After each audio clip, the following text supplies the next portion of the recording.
তো চলো শুরু করি আজকের লেকচার নাম্বার 2। আজকের যে আমরা আগের চ্যাপ্টার আগের দিন কী করেছিলাম, লেকচার নাম্বার 1 পড়েছিলাম অ্যাকচুয়াল বিশিষ্ট দ্বিঘাত সমীকরণের কীভাবে অ্যাকচুয়াল বিশিষ্ট দ্বিঘাত সমীকরণ তৈরি করা যায়। আগের লেকচারে কী পড়েছিলাম আমরা সেটা একটু দেখিনি, তারপরে আমাদের আজকের লেকচারের টপিকে আসবো। তো আগের লেকচারে পড়েছিলাম অ্যাকচুয়াল বিশিষ্ট দ্বিঘাত সমীকরণ কী, সেটা এটা এখানে লিখেছিলাম কি ওই সমস্ত সমীকরণগুলিকে অ্যাকচুয়াল বিশিষ্ট দ্বিঘাত সমীকরণ বলা হয় যে সমীকরণে একটি চল এক্স ওয়াই জেড থাকবে এবং ওই সমীকরণটিকে a x square plus b x plus c equal to 0 আকার সাজাতে পারি, যেখানে এ নট ইকাল টু 0 এবং এ বি সি বাস্তব সংখ্যা।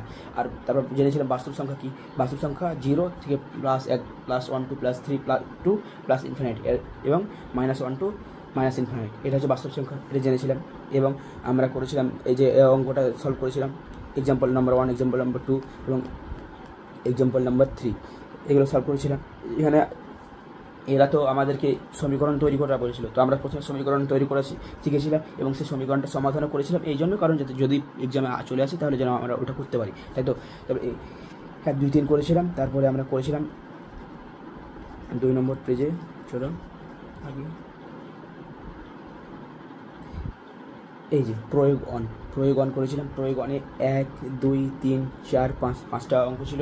সেই 5টা অঙ্ক দিয়ে আমাদেরকে জিজ্ঞেস করতে বলেছিল যে এই সমীকরণগুলিকে আমরা a x square plus b x plus c equal to 0 আকার সাজাতে পারি কিনা, এবং যেখানে এ বি সি বাস্তব সংখ্যা, এ নট ইকাল টু 0 এ আকার সাজাতে পারি কিনা সেটা জিজ্ঞেস করেছিল। তো আমরা করে দেখেছিলাম, যেখানে 1 হয়নি, 1 আসেনি, বাট 2, 3 সাজাতে পেরেছিলাম, 4, 5কেও পারিনি।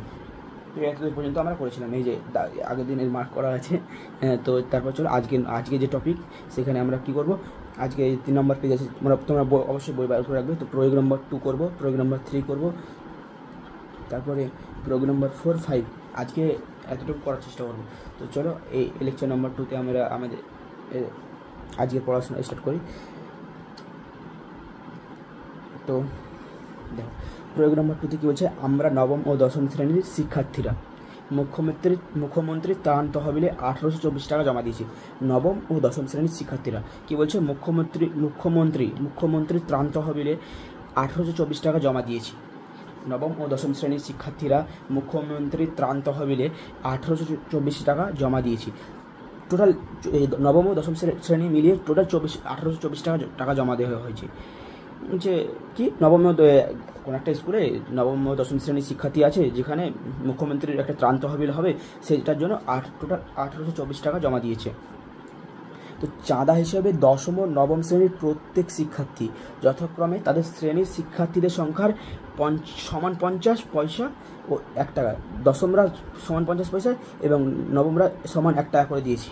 আগে বলছে মানে কী বলছে, যে ধরে নাও যে দশম শ্রেণীর যদি শিক্ষার্থীর সংখ্যা 10 জন হয়, তাহলে তারা টাকা কত দিয়েছে, দশম শ্রেণীর যে শিক্ষার্থীর সংখ্যার সমান 50 পয়সা, মানে 10 জন শিক্ষার্থী আছে, তাহলে যে টোটাল কত একজন করে কত করে দিয়েছে, 10 গুণিত 50 পয়সা, মানে কি যতজন শিক্ষার্থী আছে তার 50 গুণ পয়সা দিয়েছে আর কি, এক কথায় বলতে চাইছে ইনডাইরেক্টলি, যে যতজন শিক্ষার্থী আছে তার 50 গুণ পয়সা প্রত্যেকে দিয়েছে। তাহলে 10 জন যদি শিক্ষার্থী হয়, তা প্রত্যেকে কত দিয়েছে, 10 × 50 500 পয়সা দিয়েছে, 500 পয়সা দিয়েছে, ঠিক আছে।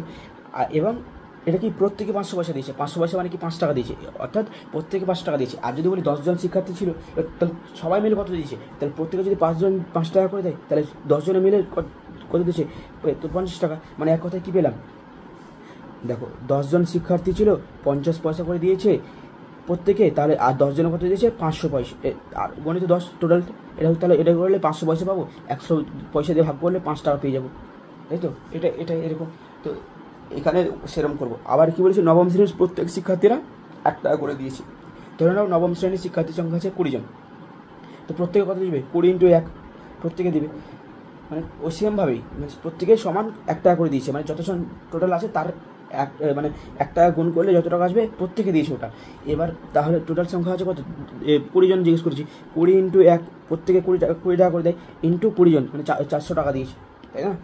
টোটাল 400 টাকা দিচ্ছে, তা প্রত্যেকে 20 টাকা করে দিচ্ছে। এবং টোটাল যদি বার করি সবারই, তাহলে মানে নবম শ্রেণীর টোটাল টাকা, তাহলে 20 × আবার 20 করতে হবে, 400 টাকা হবে। তো সেম চলো দেখো এবার তারপরে দেখো নবম শ্রেণীর শিক্ষার্থীর সংখ্যা যদি দশম শ্রেণীর শিক্ষার্থীদের থেকে 8 বেশি হয়, মানে বলছে যে নবম শ্রেণীর শিক্ষার্থীর সংখ্যা কত আছে, দশম শ্রেণীর থেকে 8 জন বেশি আছে। মানে যদি দশম শ্রেণীর শিক্ষার্থীর সংখ্যা x হয়, তাহলে নবম শ্রেণীর কী হবে, x+8 হবে, তাই না, কারণ ওরা বেশি আছে। নবম শ্রেণীর শিক্ষার্থীর সংখ্যা যদি দশম শ্রেণীর থেকে বেশি হয়, 8 জন বেশি হয়, তাহলে আমি ধরে নিচ্ছি দশম শ্রেণীর শিক্ষার্থীর সংখ্যা x, তাহলে নবম শ্রেণীর শিক্ষার্থীর সংখ্যা x+8 হবে, এটাই তো হবে, তাই না। এবার চলো, এবং কী বলছে দেখো, একচল বিশিষ্ট দ্বিঘাত সমীকরণ তৈরি করতে বলে। এখানে একচল বিশিষ্ট দ্বিঘাত সমীকরণ তৈরি করব। আগেগুলো তো আমাদেরকে একচল বিশিষ্ট দ্বিঘাত সমীকরণ তৈরি করতে বলা হয়েছিল, তো করেছিলাম এবং সমাধান করেছিলাম। তবে আমরা এই কোশ্চেনটা সমাধান করব না। কেন করব না? কারণ এই প্রশ্নটা তোমাদের এক্সামে দিতে পারে না, যদি দিয়ে দেয় তাহলে এতটুকুই দেবে। কেন? কারণ এটা যে সমাধান করলে অ্যান্সারটা একটু মারাত্মক লেভেল আসবে। তোমাদেরকে আমি দেখাই, এই যে এরকম আসবে -32 ± 208/6, এরকম মারাত্মক লেভেলের একটা অ্যান্সার আসবে। তো তোমাদের জন্য এটা জিজ্ঞেস করবে না, কোনো চাপের ব্যাপার নাই। তো তোমরা এই প্রয়োগ নাম্বার 2 এর জন্য প্রয়োগ নম্বর 2 এর জন্য মানে এটুকুই যথেষ্ট, যে এই সমীকরণ তৈরি করা পর্যন্ত যথেষ্ট।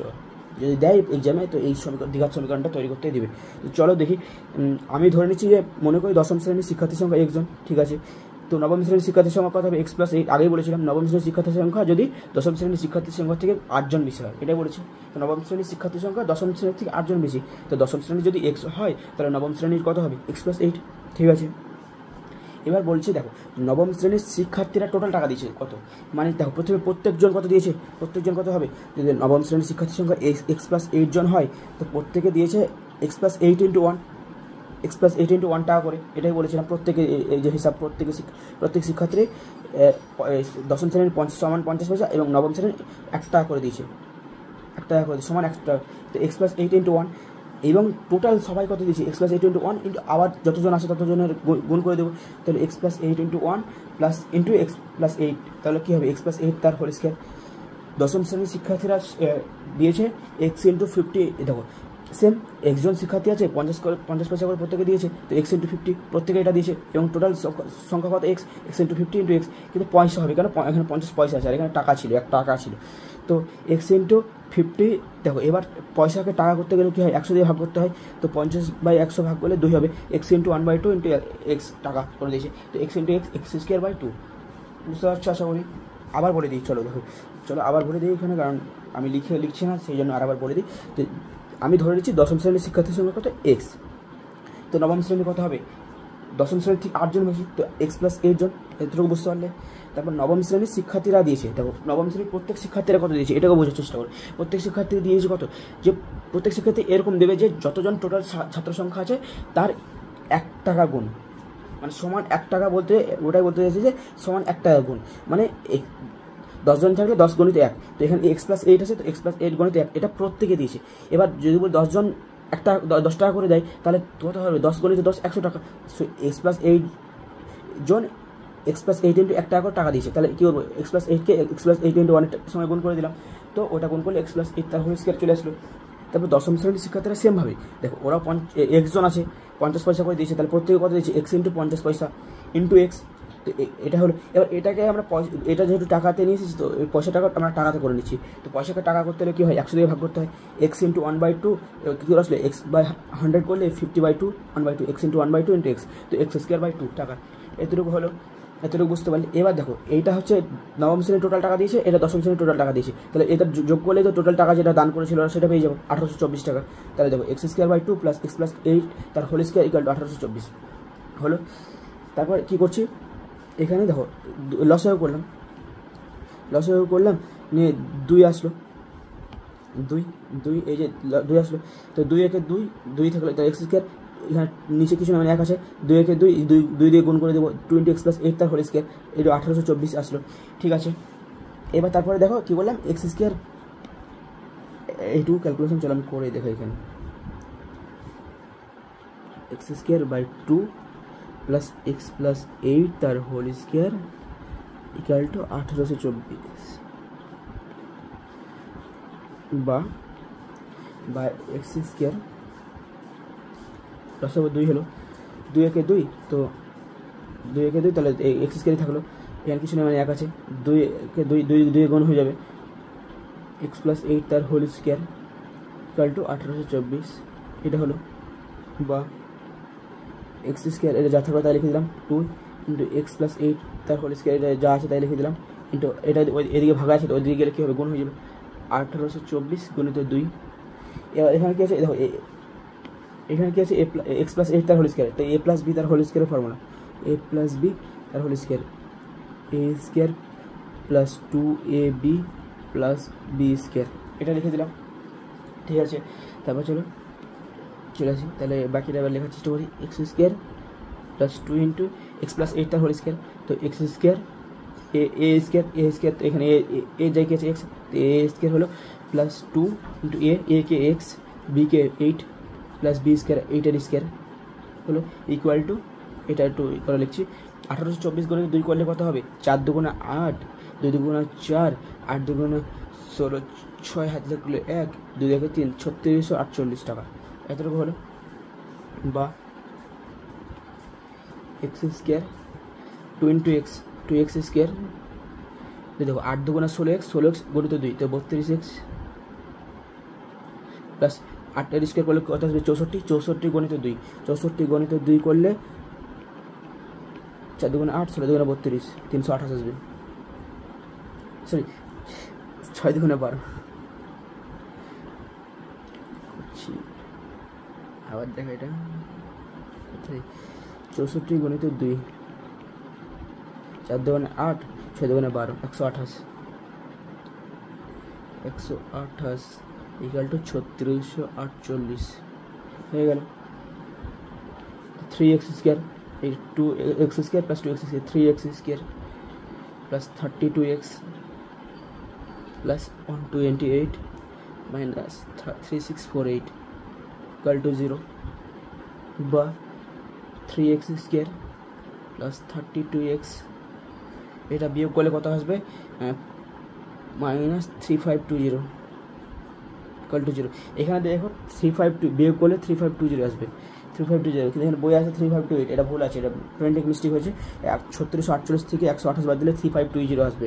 চলো আমি দেখিয়ে দিই, 3648 থেকে 128 বিয়োগ করো, 8 থেকে 8 বাদ দিলে 0, 4 থেকে 2 বাদ দিলে 2, 36 1 দিলে 35, 35 20, 35 28, এটা প্রিন্টিং মিস্টেক হতে পারে, এটা কোনো ব্যাপার না, হয়ে যায় অনেক সময়। এটা আমি মিটিয়ে দিলাম, এটা বাস ক্যালকুলেশন, এটা তোমরা তোমাদের খাতা সাইডে লিখে নিতে পারো, কোনো ব্যাপার না।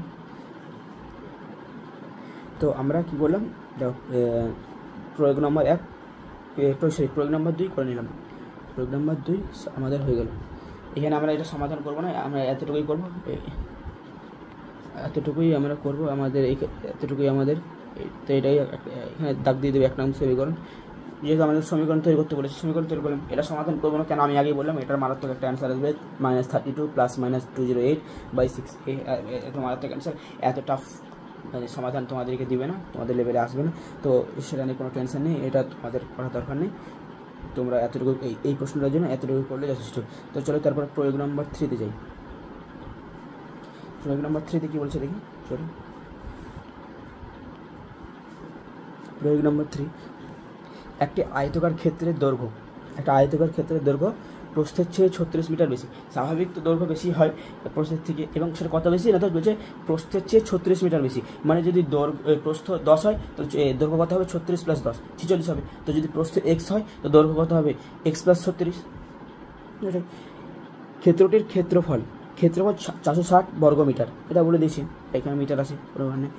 বিবৃতিটি থেকে একচল বিশিষ্ট দ্বিঘাত সমীকরণ গঠন করি ও x² x ও x⁻0 এর সহগ নির্ণয় করি। এটা সহগ নির্ণয় করে বলে, মানে কি x² যে আগে যে সহগ সেটা থাকবে নির্ণয় করতে বলেছে, x এর সহগ নির্ণয় করতে বলেছে, x⁻0 এর সহগ নির্ণয় করতে বলেছে। তো যেরকম প্রশ্ন বলেছে সেই অনুযায়ী আমরা করার চেষ্টা করবো। চলো, তো এতটুকু বই আছে সমীকরণ তৈরি করা পর্যন্ত, এতটুকু বই থেকে লিখবে, তারপরে আমি যেটুকু মানে লেখাবো সমাধানটা সেটুকু তখন লিখে নিবে। বা চলো এটা প্রথম থেকেই করে দেখাই, চলো এখানে লিখি প্রয়োগ নম্বর 3, P3 লিখছি আমি, ওটা তোমার বোঝা যাবে প্রয়োগ নম্বর 3। তো ধরি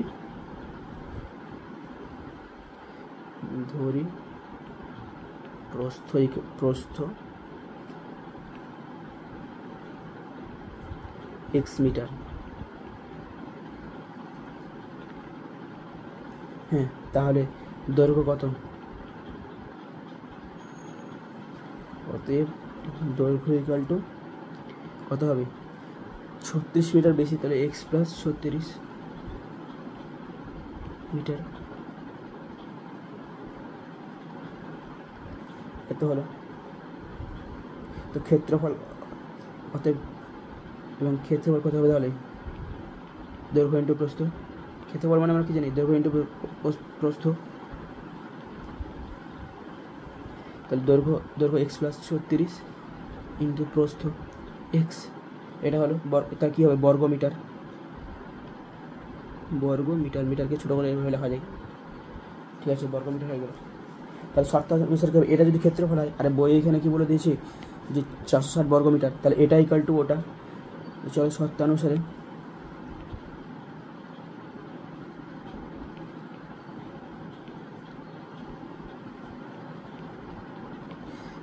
কি হচ্ছে? x plus 36 into x equal to 460, বা x ইন্টু এক্স করলে কত হবে? x square plus 36 into x. এটা যেহেতু এটার সঙ্গে এটা গুণ হয়ে আছে না, তো এটার সঙ্গে একবার করবো, এটার সঙ্গে একবার করবো। এক্স স্কোয়ার প্লাস 36, আর ওটা এইদিকে নিয়ে আসলে কী হবে? Minus 460 460 minus 460। এবার এই সমীকরণটাকে সমাধান করার চেষ্টা করবো, মিডল টার্ম ফ্যাক্টর করবো। তার জন্য কী করবো? চলো বা লিখে দিলাম এখানে এক্স স্কোয়ার। তো এই 460কে লসাগু করি মিডল টার্ম ফ্যাক্টর করার জন্য। 2 দিয়ে ভাগ করে 23 2 × 40 230, তারপরে আবার 2 দিয়ে করি 115, তারপরে করলে 5 দিয়ে যাবে, 5 2 × 10 3 5 15, এটা আসলো।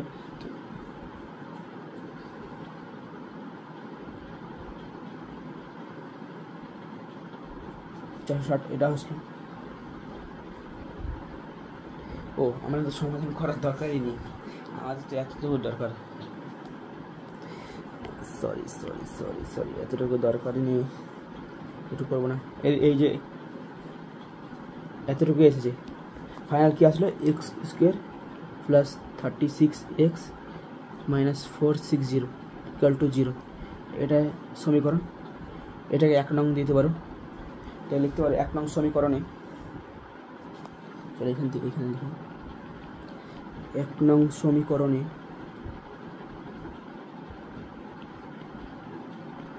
কী জিজ্ঞেস করেছিল? দেখো এক্স স্কোয়ার এক্স ও x টু দি পাওয়ার 0 এর সহগ নির্ণয় করি। তো এক্স স্কোয়ার 1 নং সমীকরণে এক্স স্কোয়ারের সহগ,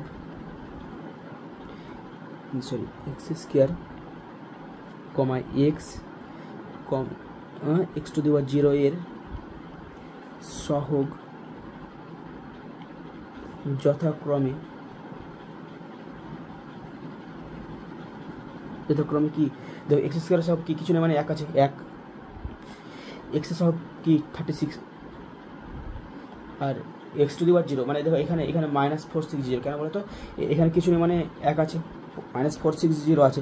এটা কি লিখতে পারি? মাইনাস 460 ইন্টু 1, ওটার সঙ্গে 1 গুণ করলে যা আছে ওটাই থাকবে, তো 1 করতে পারি, তাই তো? এবার 1 মানে এক্স টু দি পাওয়ার 0 মানে কি আমরা 1 জানি, তো minus 460 into x to the power 0, তো মানে এটাকে তাহলে এক্স টু দি পাওয়ার 0 কত? মাইনাস 460, সব হয়ে গেল। তো এটাই জিজ্ঞেস করেছিল এক্স স্কোয়ারের সহগ, হ্যাঁ কত হবে? তাহলে এক্স স্কোয়ারের সহগ 1।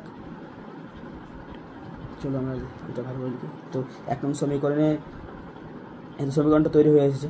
তো 1 নং সমীকরণে এক্স স্কোয়ারের সহগ 1, এটা লিখে রাখতে পারো। এক্সের সহগ কত?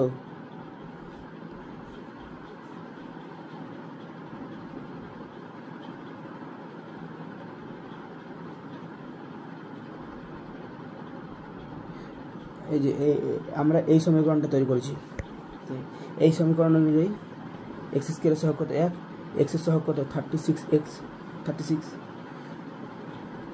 এবং এটা x⁻460, ঠিক আছে। কিন্তু দেখো এখানে এক্সটাকে দৈর্ঘ্য কি প্রস্থ ধরেছিলাম, এর অন্যভাবে দ্বিঘাত সমীকরণ গঠন করে পাই। মানে এখানে কীভাবে দেখা যায়, এখানে ওখানে কী ধরেছিলাম আমরা প্রস্থ ধরি এখানে প্রস্থটাকে এক্স ধরে নিয়েছিলাম, এখানে এবার কী করে দিয়েছে দেখো, আয়তক্ষেত্রের দৈর্ঘ্য যদি x মিটার হয়, এর দৈর্ঘ্য প্রস্থ থেকে 36 মিটার বেশি, মানে এক কথা কি প্রস্থ দৈর্ঘ্য থেকে 36 মিটার কম, তাহলে x-36 হয়ে গেল। ক্ষেত্রফল কি এক্স দৈর্ঘ্য ইন্টু প্রস্থ, এক্স ইন্টু x-36, এটা গুণ করলে x² -36 -460।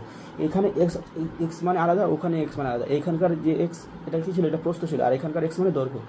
দুরকমভাবে করা যেতে পারে, হ্যাঁ অবশ্যই করা যেতে পারে, যে কোনো একটাকে ধরতে হবে আর বাকিগুলো বার করতে হবে। তো ঠিক আছে, প্রয়োগ 3 আমরা বুঝতে পারলাম আশা করি। যদি কোনো সমস্যা হয়তো কমেন্ট করতে পারো, বলতে পারো কেউ কীরকম কোন জায়গায় সমস্যা হচ্ছে, সেই অনুযায়ী আমি আর সেগুলোকে সেই জিনিসগুলো পরবর্তী ভিডিওতে পড়ানোর সময় আমি সেই জিনিসগুলো লক্ষ্য রাখবো যে এই জায়গাটা অসুবিধা হচ্ছে। আমার যেমন বলতে একটু বেশি স্পিডে বলি, তো এই জিনিসগুলো হয়তো তোমাদের অসুবিধা হতে পারে, আমি চেষ্টা করবো আরও বেশি ঠিক করার। তো যেগুলো তোমার সমস্যা হচ্ছে, তারপর এই যে ফর্মুলাগুলো আগেই বলেছি, যে ফর্মুলাগুলো যদি মনে রাখতে না পারছো, কীভাবে মনে রাখবে বা কীভাবে কীরকমভাবে এটাকে মনে রাখা যায়, সহজ উপায় কী, সেটা তোমার যদি দরকার হয় তাহলে অবশ্যই কমেন্ট করতে পারো, আমি এটা করে দেবো। তো আমরা প্রয়োগ 2 করে নিয়েছি, প্রয়োগ 3 করে নিয়েছি আজকের লেকচারে। তারপরে চলো আমরা যাই প্রয়োগ করি, প্রয়োগ 4, প্রয়োগ 3 হয়ে গেছে, প্রয়োগ 4 কী আছে চলো দেখি। একটি আয়তকার দৈর্ঘ্যের প্রস্থের চেয়ে একটা আয়তক্ষেত্রের দৈর্ঘ্য প্রস্থের চেয়ে 2 মিটার বেশি এবং ক্ষেত্রফল 24 বর্গমিটার, একচল বিশিষ্ট দ্বিঘাত সমীকরণ গঠন করি। এটা সেম প্রশ্ন তোমরা নিজেরাই করতে পারবে, সেজন্য নিজে করে দিয়েছি, কিন্তু আমি করে দিই, তাও যদি অসুবিধা হয় দেখে নিতে পারো। আর এগুলো যেগুলো করাচ্ছি এগুলো তুমি অবশ্যই খাতায় লিখবে। তো প্রথমে আমি দেখাই, একটু হালকা করে দেখাই। দেখো আয়তক্ষেত্রের দৈর্ঘ্য প্রস্থের চেয়ে 2 মিটার বেশি। তো এখানে আবার আমি সেই আগের প্রশ্নটার মধ্যে প্রস্থকে এক্স ধরে নিই, তাহলে প্রস্থ যদি এক্স হয় তাহলে দৈর্ঘ্য কী হবে x+2, তাহলে ক্ষেত্রফল কী হবে x ইন্টু x+2, দৈর্ঘ্য ইন্টু প্রস্থ, তাহলে x+2 ইন্টু এক্স হবে, এটা লেখাটা বেশি মোর বেটার, ইকুয়াল টু 24 বর্গমিটার। সে দুটো যা লেখো এটা সমীকরণ পেয়ে গেলে সমাধান করতে হবে। আমাদের দ্বিঘাত সমীকরণ করতে বলেছে, তো দ্বিঘাত সমীকরণ গঠন করেছে।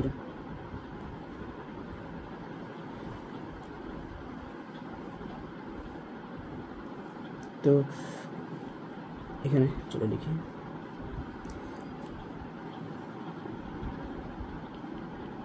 ধরি আয়তক্ষেত্রটির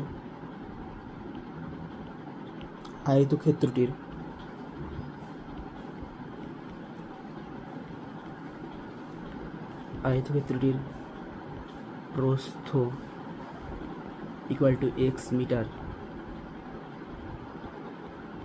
হলো, অতএব দৈর্ঘ্য ইকুয়াল টু কত, x+2 মিটার।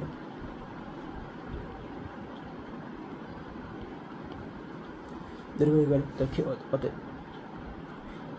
অতএব ক্ষেত্রফল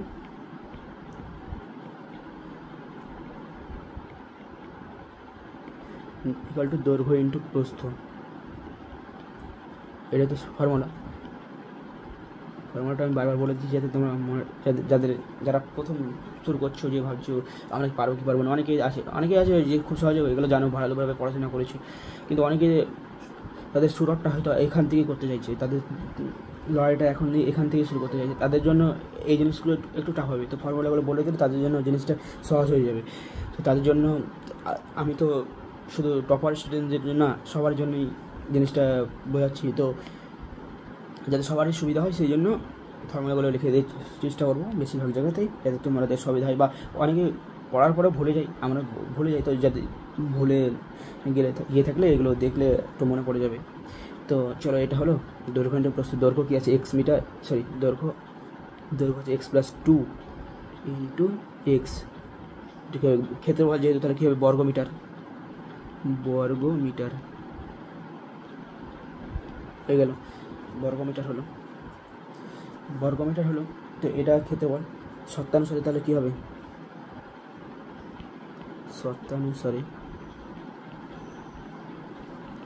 x+2 into x equal to কত,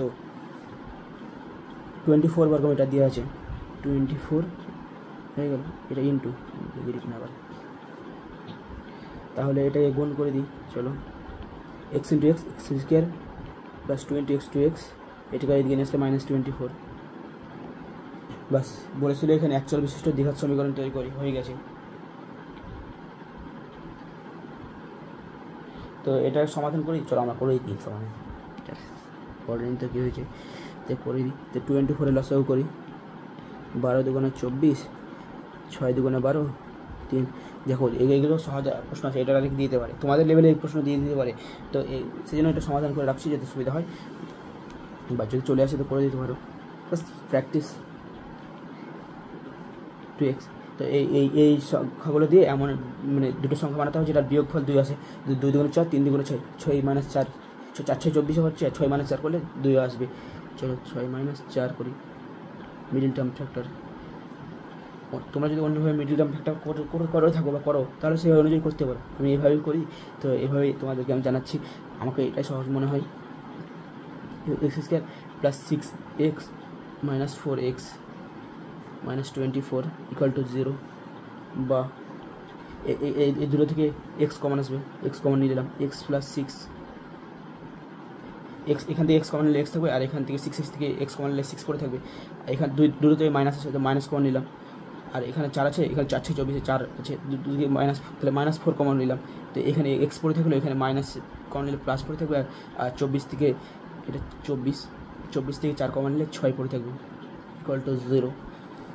দেখো এবার এখানেও x প্লাস 6 আছে, এখানেও x প্লাস 6 আছে, তো দুটো থেকে x প্লাস 6, এটা একটা টোটাল সংখ্যা, এটা একটা টোটাল সংখ্যা। তো এখানে x প্লাস 6 আছে, এখানে x প্লাস 6 আছে, দুটো থেকে x প্লাস 6 কমন নিয়ে নিই, x প্লাস 6 কমন নিয়ে নিলাম, তাহলে কি আছে, x পড়ে আছে, এখানে -4 পড়ে আছে, x - 4 ইকুয়াল টু 0, বা এটা কি লিখতে পারি, x প্লাস 6 ইকুয়াল টু, এটা ইকুয়াল টু 0, এটা ইকুয়াল টু 0, ইকুয়াল টু 0, বা x - 4 ইকুয়াল টু 0। তো x ইকুয়াল টু -6, বা x ইকুয়াল টু +4। এবার দেখো আমরা x কী ছিল, আমাদের কাছে x ছিল প্রস্থের, আমরা প্রস্থ থেকে x ধরেছিলাম, তাই না, প্রস্থ থেকে x মিটার ধরেছিলাম।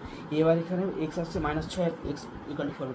তো কি এরকম হতে পারে যে কোনো একটা আয়তক্ষেত্রের প্রস্থ -6 মিটার, এরকম তো হতে পারে না, পজিটিভ হবে, কারণ প্রস্থ আকার দৈর্ঘ্য একটা পরিমাপ, যেটা নেগেটিভ হতে পারে না। তো এটা অ্যান্সার, এটা হতে পারে না, তাহলে কী হবে, অ্যান্সার হবে x ইকুয়াল টু 4 মিটার। অতএব ওই আয়তক্ষেত্রটির প্রস্থের পরিমাণ কত, 4 মিটার, এবং তাহলে প্রস্থের পরিমাণ যদি 4 মিটার, তাহলে দৈর্ঘ্য কত হবে, x + 4 6 মিটার, তাহলে 4 × 6 424। হ্যাঁ, এই তো এর ক্ষেত্রে পরে চলে আসছে। তো অতএব লিখি, চলো লিখে দিই, অতএব ওই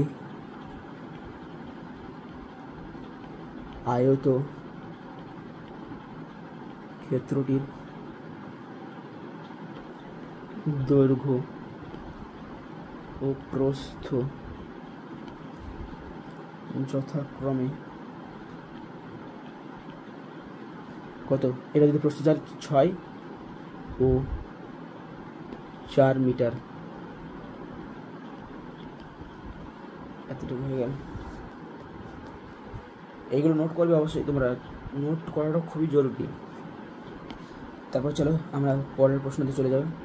তার আগে চলো এই যে এটুকু ছিল, এটুকু তোমরা আমি এখানে করেছি, তোমরা এটাকে যখন এটার সাইডে যে জায়গাগুলো থাকবে খাতার, ওখানে লিখে নেওয়ার চেষ্টা করবে। আমি একটু মিটিয়ে দিচ্ছি, এটাও আমি মিটিয়ে দিলাম।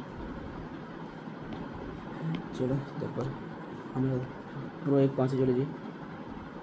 প্রয়োগ 5, তাহলে আমাদের প্রয়োগ 4 নম্বরটা হয়ে গেল, প্রয়োগ 5।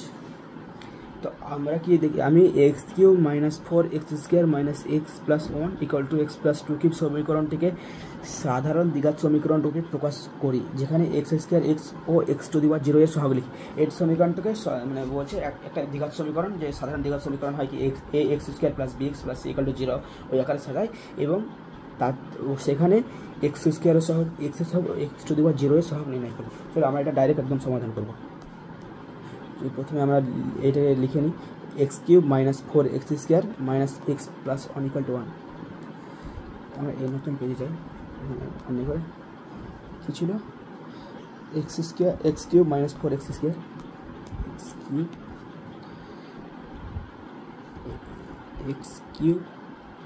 - 4x² minus x plus one, minus x plus one equal two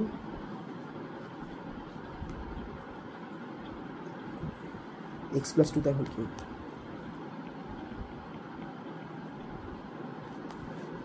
এটুকু আছে, বা এক্স কিউব হলো মাইনাস ফোর এক্স যেটা আছে সেটা লিখে দিলাম, মাইনাস এক্স আছে সেটা লিখে দিলাম, প্লাস ওয়ান আছে এটা এখানে কিছু করলাম না। এইদিকে চলো, দেখো এক্স প্লাস টু তার হোল কিউব, এটা মানে অ্যাকচুয়ালি বলতে চাইছে এ প্লাস বি তার হোল কিউব। আগের দিনও দেখিয়েছিলাম এ প্লাস বি তার হোল কিউবের ফর্মুলা, আবার লিখে দিচ্ছি a cube plus three a square b plus three a b square plus b cube, এটা b, a cube plus three a square b plus three a b square plus b cube. চলো এটাকে দেখি সে করে লেখার চেষ্টা করি। তো a cube মানে এখানে এ যাই কে আছে, এখানে a equal to x, b equal to two, a equal to x, b equal to two. তো চলো এবার লেখা হচ্ছে এ ইকুয়াল টু এক্স, তো এ যখন এক্স সেখানে এক্স বসিয়ে দেবো। তো এক্স কিউব, এক্সটাকে ভালো লিখি, x cube plus three a square, তো এই জায়গায় x, three x square into b, b এর জায়গায় দুই, প্লাস থ্রি ইন্টু এ এর জায়গায় এক্স, বি এর জায়গায় টু, টু এর square plus b cube, two এর কিউব হয়ে গেল, বা x cube minus four x square minus x plus one যেটা আছে সেটা লিখে দিলাম, এক্স কিউব তিন দুগুণা ছয়, সিক্স এক্স স্কোয়ার প্লাস দুই দুগুণা চার, দুইয়ের স্কোয়ার করলে চার, তিন চারে বারো, বারো এক্স, দুইয়ের কিউব মানে কি দুই গণিত দুই গণিত দুই, চার দুই দুগুণা চার, চার দুগুণা আট, তো আট, বা x cube minus four x square minus x plus one, x কিউবকে এদিকে নিয়ে আসলে minus x cube plus six x স্কোয়ারকে এদিকে নিয়ে আসলে minus six x square plus twelve x এদিকে নিয়ে আসলে মাইনাস টুয়েলভ এক্স প্লাস এইটকে এদিকে নিয়ে আসলে minus eight equal to zero. তো দেখো এবার আমরা দেখো এখানে প্লাস এক্স কিউব আছে, এখানে মাইনাস এক্স আছে, কেটে যাবে, হয়ে গেল। তাহলে minus four x square minus six x square, তাহলে মাইনাস টেন এক্স স্কোয়ার হয়ে যাবে, এটা করলে এখানে মাইনাস এক্স আছে, এখানে মাইনাস টুয়েলভ আছে, যোগ করলে মাইনাস থার্টিন এক্স হয়ে যাবে, প্লাস ওয়ান আছে, মাইনাস এইট আছে, মাইনাস সেভেন হবে। চলো করি, তো এটা কেটে গেল, x cube minus x cube কেটে গেল, minus four x square minus six x square minus ten x square হলো minus x minus twelve x minus thirteen x হয়ে গেল, plus one minus eight minus seven. দেখো সবারই কাছে minus আছে, তো মাইনাস কমন নিয়ে নিলাম, ten x square plus thirteen x plus seven equal to zero, মাইনাসটা করে দিকে জিরোর সঙ্গে গুণ করে দিলাম, তো zero, ten x square plus thirteen x plus seven equal to zero, এটা লিখতে পারি।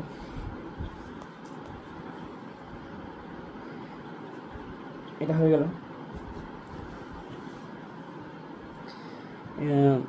তো আবার এটুকু পরে হয়তো দেখতে পেয়েছি কিনা, আবার দেখো এক্স কিউব ছিল মাইনাস ফোর এক্স স্কোয়ার আছে, মাইনাস ফোর এক্স স্কোয়ার আছে, মাইনাস এক্স প্লাস ওয়ান, এটা যারা ছিল তাই। তো এ প্লাস বি তার হোল কিউবের ফর্মুলা কি, a cube plus three a square b plus three a b square plus b cube. তো a cube plus three a square b plus three a b square plus b cube হয়ে গেল। তো তারপর x cube minus four x square minus x plus one, এটা যেটা ছিল সেটা লিখে দিলাম, ইকুয়াল টু এক্স কিউব তিন দুগুণা ছয়, ছয় এক্স স্কোয়ার, দুই দুগুণা চার, দুই স্কোয়ার চার, তিন চারে বারো, বারো এক্স, দুইয়ের কিউব দুই গুণে তো দুই গুণে দুই, আট হয়ে গেল। এবার ওইগুলোকে সমস্ত এদিকে নিয়ে চলে আসলাম, যেটা ছিল এটুকু এতদিন সেম লিখে দিলাম, x cube minus four x square minus x plus one হয়ে গেল। এখানে প্লাস এক্স কিউব ছিল, এদিকে আসলে minus x cube, plus six x square ছিল, এদিকে আসলে minus six x square, plus twelve x ছিল, এদিকে আসলে minus twelve x, plus eight ছিল, এদিকে আসলে minus eight equal to zero হয়ে গেল। ঠিক আছে, এতটুকু বুঝতে পারলে। তারপর এতলো এখানে কী হলো এতটুকু। এবার দেখো পরের লাইনে এখানে এটা নিয়ে আসার পরে দেখো এখানে plus x cube minus x cube কেটে যাচ্ছে, minus four x square minus six x square, তাহলে মাইনাস টেন এক্স স্কোয়ার হয়ে গেল। আর তারপর minus x minus twelve x minus thirteen x হয়ে গেল, মাইনাস এইট প্লাস ওয়ান -7 হয়ে গেল। এখানে 3 জায়গায় দেখো মাইনাস মাইনাস মাইনাস আছে, তো এখান থেকে কমন নিয়ে নিলাম মাইনাসটাকে, তাহলে 10x² + 13x + 7 পরে থাকলো, ঠিক আছে। মাইনাসটা করে দিলাম, 0 দিয়ে গুণ করে দিলাম, 10x² + 13x, 10x² + 13x + 7 হয়ে গেল, এটা = 0। এবার এখানে বলেছে আমাদের কী বলেছিল দেখো, এইখানে বলেছিল সমীকরণ আকার সাজাই, দেখো 10x² + 13x + 7 = 0, ওদের সমীকরণ সেম আছে, তো কোনো ডাউট নেই, সেম এসেছে, ঠিক আছে, সমাধান ঠিক আছে, ক্যালকুলেশন ঠিক আছে। তো x² সহগ x সহগ আর x⁻0 সহগ, তো আমি আগে বলেছিলাম এখানে x² সহগ 10, x সহগ 10, 13, x⁻0 সহগ কোনটা, এখানে কিছু নেই মানে 1 আছে, 1 মানে x⁻0, তো 7 × x⁻0 মানে 7, x⁻0 সহগ 7, তো অতএব সেটাই লিখে দেবো এখানে সাইডে। চলো, অতএব 1 নং সমীকরণে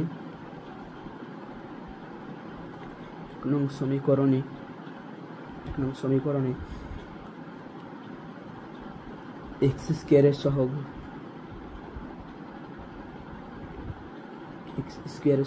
কত, 10, x এর সহগ 13, এটা এরকম 3 মাইনাস মনে হতে পারে, 13, x⁻0 এর সহগ 7, এতটুকু রেখে দিলে তাহলে আমাদের আজকের যেটা ছিল কি, যে প্রয়োগ নম্বর 4 কমপ্লিট হয়ে গেল। এইটা আমরা এই লেকচার নম্বর 2টা একটু শর্ট রাখছি, 36 মিনিটের, কারণ প্রয়োগগুলো শেষ করে দিয়ে আমরা নতুন করে কোষের দিঘিটাতে আজকে ঢুকবো না, কোষের দিঘিটাতে আমরা পরবর্তী লেকচারে ঢুকবো আর কি, এই লেকচারে ঢুকবো না, কোষের দিঘির জন্য পরে। তো লেকচার নম্বর 3 থেকে কোষের দিঘি 1.1 স্টার্ট করবো। এই যে কোষের দিঘি 1.1-এ কত আছে দেখো, 1-এর 4টে অঙ্ক আছে, এখানে দেখো নিচের বহুপদী সংখ্যামালার মধ্যে কোনটি ও কোনগুলি দ্বিঘাত বহুপদী সংখ্যামালা বুঝে লিখি, সেটা মানে কোনগুলো দ্বিঘাত বহুপদী সংখ্যামালা সেটা লিখতে হবে। তারপর নিচে সমীকরণগুলি কোনটি ax² + bx = c = 0, যেখানে a b c বাস্তব সংখ্যা এবং a ≠ 0 আকারে দেখা যায় তা লিখি। মানে নিচে সমীকরণগুলি কোনটি মানে দ্বিঘাত সমীকরণ হয় কিনা, যেটা করছিলাম না আমরা এতক্ষণে, যে এটা দ্বিঘাত সমীকরণ হচ্ছে কিনা, যেটা প্রয়োগ করলাম, প্রয়োগ একে কী করেছিলাম, দ্বিঘাত সমীকরণ এই আকার সাজাতে পারি কিনা, এই যে প্রয়োগ অনেক এই আকার সাজাতে পারি কিনা, এটা এখানে দেখাচ্ছে, ওটাই দেখতে হবে আর কি, সেম টাইপের। তোমরা আগে এটা করার চেষ্টা করতে পারো, তাহলে তোমাদের বুঝতে সুবিধা হতে পারে। তারপর 3 নম্বরে বলছে এই সমীকরণটিকে চলের কোন ঘাতের সাপেক্ষে একটি দ্বিঘাত সমীকরণ নির্ণয় করি। এটাকে আমরা দ্বিঘাত সমীকরণ কখন বলতে পারবো সেটাই আর কি, এইগুলো পরপর করতে থাকবো। তো ঠিক আছে, আজকের জন্য আজকের লেকচারটা এখানে সমাপ্ত করছি। যদি কোনো ডাউট হয় তো অবশ্যই জানাবি, কমেন্ট করবে, আমি মানে খুব তাড়াতাড়ি অ্যান্সার দেওয়ার চেষ্টা করবো। এটাকে বেশি করে শোনার চেষ্টা করো, বোঝার চেষ্টা করো, এবং এই যে জিনিসগুলো লিখছি আমি, তারপর এইখান থেকে দেখাচ্ছি এই জিনিসগুলোকে আমি বলছি ধরি থেকে শুরু করে প্রত্যেকটা এগুলো নোট করো, এবং এনালি লিখে খাতায় লিখবে। প্রয়োগ নম্বর 5-এর অ্যান্সার করছি, তো প্রয়োগ নম্বর 5 বলে লিখবে, যাতে প্রশ্নটা তার তুমি খাতায় লিখবে না, আর যদি পারো প্রশ্নটা ডাইরেক্ট খাতায় লিখে নিতে পারো, কিন্তু না হলে তো প্রয়োগ 5 লিখবে। যখন কোশ্চেনটা পড়বে তখন কী করবে, মানে যখন ক্যালকুলেশনটা আবার পরবর্তীতে রিভাইজ করবে, তখন এই প্রয়োগটা বইটা সাইডে খুলে রাখবে, প্রয়োগটা ওখান থেকে দেখে নিলে এবং অ্যান্সারটা দেখে নিলে, আর প্র্যাকটিস করে যত বেশি কোশ্চেন প্র্যাকটিস করবে তত বেশি ভালো। দেখো কোশ্চেন দিকে করবে, এবার যখন কোশ্চেন দিকে করবে না, তোমাকে তুলনামূলক সহজ মনে হবে। ডাইরেক্ট কোশ্চেন দিকে করতে গেলে করে নিতে, ডাইরেক্ট এখান থেকে এই কোশ্চেনগুলো এই এক্সাম্পলগুলো দিলে আমি তোমাদেরকে বোঝাতে পারতাম, কিন্তু প্রয়োগগুলো দেখে না ধাপে ধাপে ওরাও স্টেপ বাই স্টেপ বইটাকে ওইভাবেই বানানো হয়েছে, অনেক সায়েন্টিফিকভাবে আর অনেক গ্রুপ এভাবে ওটা বানানো হচ্ছে, ওইটাকে ইউটিলাইজ করতে হবে।